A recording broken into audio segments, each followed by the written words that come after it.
Well, hi, I'm Melissa Webb, and welcome to Right on Web. In this series, we are going to work on progress. I kind of like this term. It reminds me of being a work in progress, but it's when we do the work on progress, the actual action that really helps. It's the interaction that matters most. And today we're going to talk about knowledge. So I was asked years ago, when I started to support homeschool families, being a teacher myself, will you ever homeschool your children? Such a good question, especially to ask a teacher who thought she would always teach in a classroom. I think it's so important that we never stay closed-minded to any opportunities that may come our way. And at the time, I would say something to this sort. Well, if or when I ever feel that I could do a better job than the school is doing, yep, that's when I would do it. And sure enough, that time came. I watched class sizes get bigger and bigger, and especially our youngest son, who loved learning more than any of his older brothers, started to dislike school and didn't like to go and wasn't getting to learn the things he was really interested in learning about. I knew it was time. So I decided to go ahead and become a homeschool mom. Now, when I did that, I just thought, okay, third grade. I've not taught third grade for a long time. All I need to do is learn the grade level standards, and I'm good to go.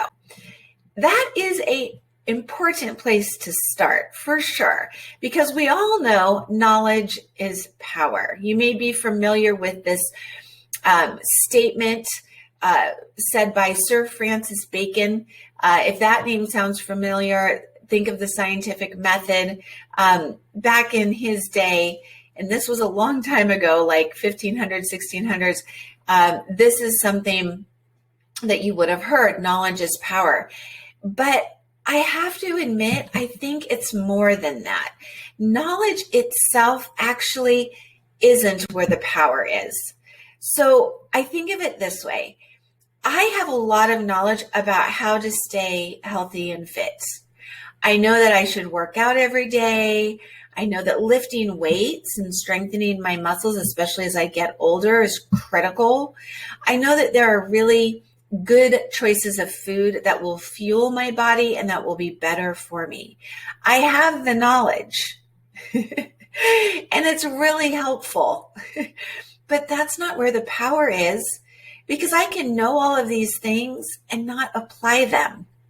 And I'm not going to be my best, healthy, fittest self. It's not enough to just know something. Knowledge is not where the power is. What I would say is knowledge is potential power. When I heard somebody else say this, knowledge is potential power, oh, I started clapping. I was like, yes, that's exactly right. It has the potential to be powerful because knowledge is really important. Like I said, it's super helpful.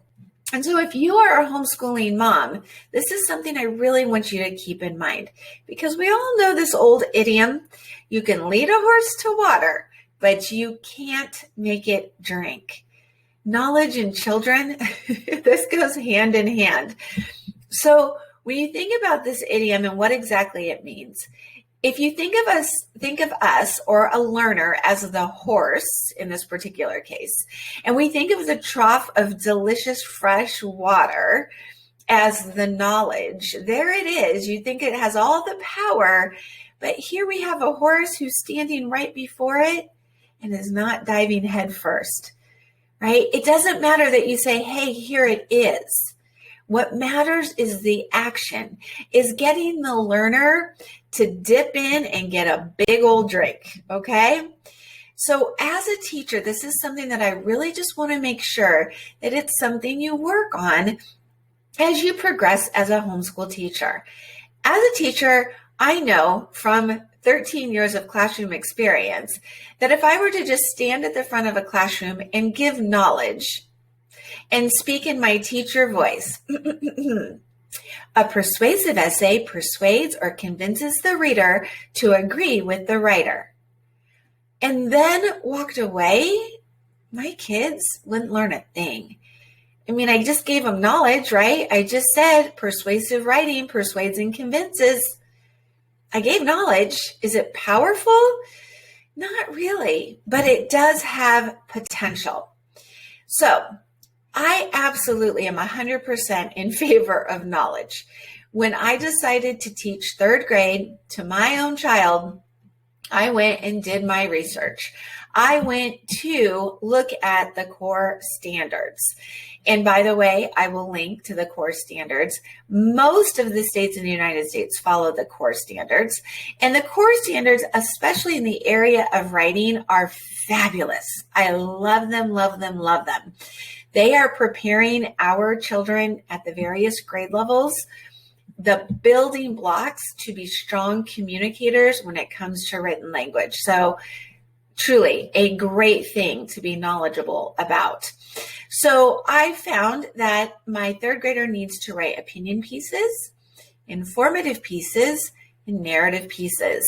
So that's great, right? I have the knowledge now, but now I'm going to have to put that knowledge into action.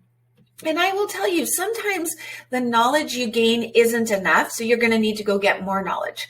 Because right now, if you're like, whoa, wait a minute, opinion, informative, what's the difference there?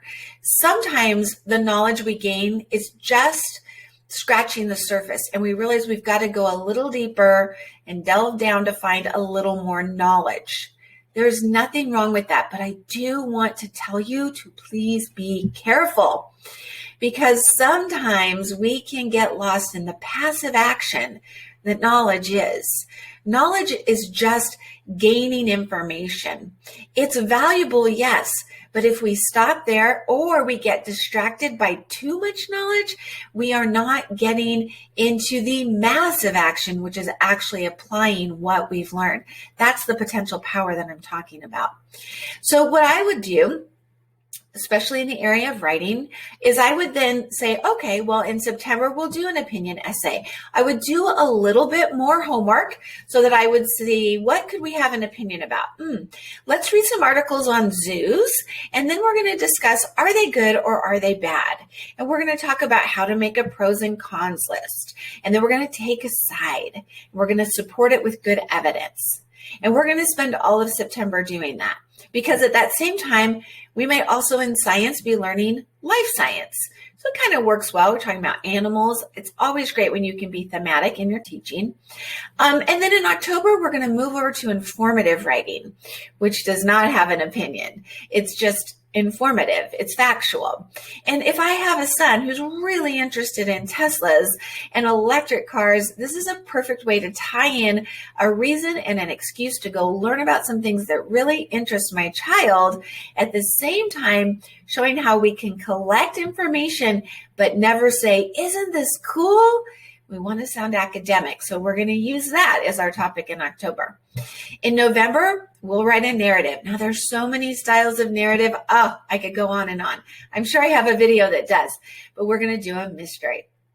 And then in December, since we've done the 3, we'll do a poetry study unit. It's a quicker month. It's a shorter month. Poetry units are super fun. Kids love them, and there's so many from which to choose. So there I have it. I have this laid out. I've gotten the knowledge that I need. I've planned it out, and now you can see the potential rising. The next thing that I'm going to need to do at this point, and keep this in mind, this is whether you are a new homeschooling parent or a seasoned one.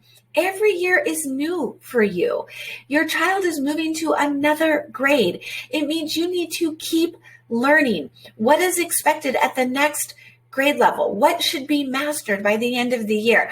Always start with the end in mind and then work back to decide, is that something we already know really well, or are we going to need to really get more information to get this particular thing mastered? These are the important parts that I would tell you. Familiarize yourself with the standards. That's knowledge. It is important. And gain extra knowledge if you need it. But here's where the power is. The power, the potential power, is in the plan. Plan out this next year or maybe just a semester. Don't overwhelm yourself. Put your goals on paper. Do you feel the power? Oh, it's rising. Prepare your materials. That's important too. And then don't forget to teach. That's super important. Now, I have other videos that I will link to. In fact, last year, this time, we did it's toward the end of summer, and we were doing a parent webinar on how to plan and prepare for your year. So if that is something that interests you, that is something that you can check out, and I would be more than happy to share it with you. I hope you are ready to work on progress with Right on Web.